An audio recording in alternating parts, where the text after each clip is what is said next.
নিজেদেরকে একটা বড় দল দাবি করে বিএনপি তারা মেজর সংস্কারগুলোতে নোট অফ ডিসেন্ট দিয়েছে। আরে ভাই, রাষ্ট্র সংস্কার করতে চান না? এতদিন তো 31 দফা বলে বহু সংস্কারের কথা বলতেন, এখন যখন রাষ্ট্র সংস্কারের কথা হচ্ছে এখন কেন ডিসেন্ট দিচ্ছেন?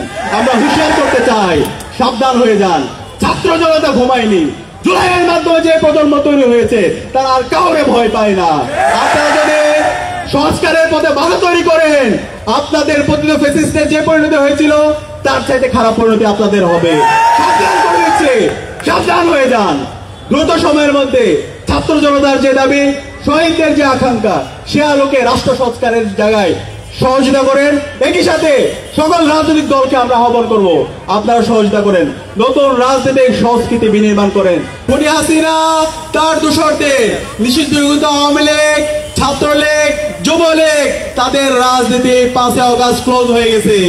বাংলাদেশে আর এই খুনি হাসিনার রাজনীতি চলবে না। খুনি হাসিনা এবং তার দোসররা বাংলাদেশের স্বাধীনতা সার্বভৌমত্বের জন্য হুমকি।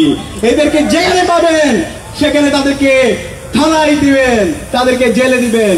আমি একই সাথে অন্তর্বর্তীকালীন সরকারকে অনুরোধ করব, খুনি হাসিনা এবং তার দোসরদের দ্রুত সময়ের মধ্যে রায় ঘোষণা করতে হবে। খুনি হাসিনাকে দেশে এনে তাকে ফাঁসিতে ঝুলাতে হবে।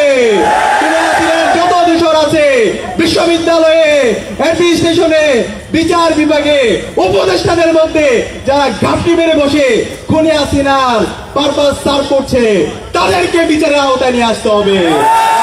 সতর্ক করতে চাই, আমরা অন্তর্বর্তীকালীন সরকারের মধ্যে দেখতে পাচ্ছি তারা খুনি হাসিনাকে খুনি বলতে ভয় পায়, তারা এই ফ্যাসিস্টকে ফ্যাসিস্ট বলতে ভয় পায়, তারা এই সন্ত্রাসীদেরকে সন্ত্রাসী বলতে ভয় পায়।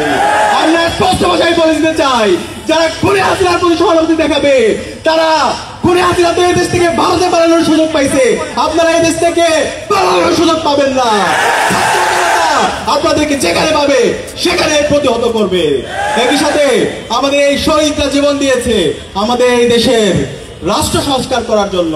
আমাদের যে ফ্যাসিবাদী কাঠামো আছে সেই ফ্যাসিবাদী কাঠামোকে ভেঙে চুরমার করে দেওয়ার জন্য আজকে ঐক্যমত্য কমিশনের দীর্ঘদিনের তাদের সভা মিটিং শেষে আজকে ঐক্যমত্য কমিশন থেকে রাষ্ট্র সংস্কারের সুপারিশ এসেছে। একই সাথে আমরা দেখতে পাচ্ছি বিগত ফ্যাসিবাদী আমলে আমরা সাংবাদিকতার নামে অপসাংবাদিকতা দেখতে পেয়েছি।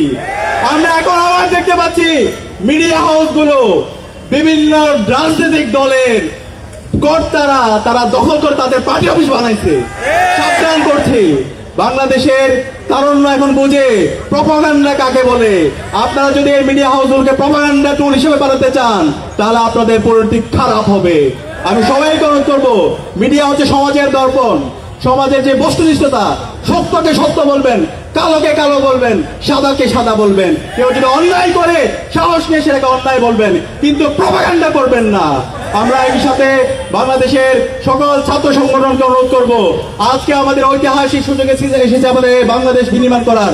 রাজনৈতিক দলগুলোকে অনুরোধ করব, এই ঐতিহাসিক সুযোগ আমরা যেন হেলায় তোলে আমরা নষ্ট না করি।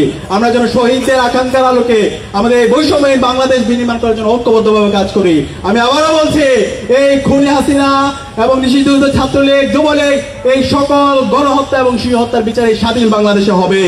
খুনি হাসিনাকে দেশে নিয়ে এসে তাকে ফাঁসিতে ঝোলাতে হবে। একই সাথে আওয়ামী লীগের যত দোসর আছে তাদেরকে যেখানে পাওয়া যাবে তাদেরকে প্রতিরোধ করতে হবে, তাদেরকে থানায় দিতে হবে। রাষ্ট্র সংস্কারের পথে যারা বাধা হবে তাদের বিরুদ্ধে আমাদের প্রতিবাদ প্রতিরোধ চলবে।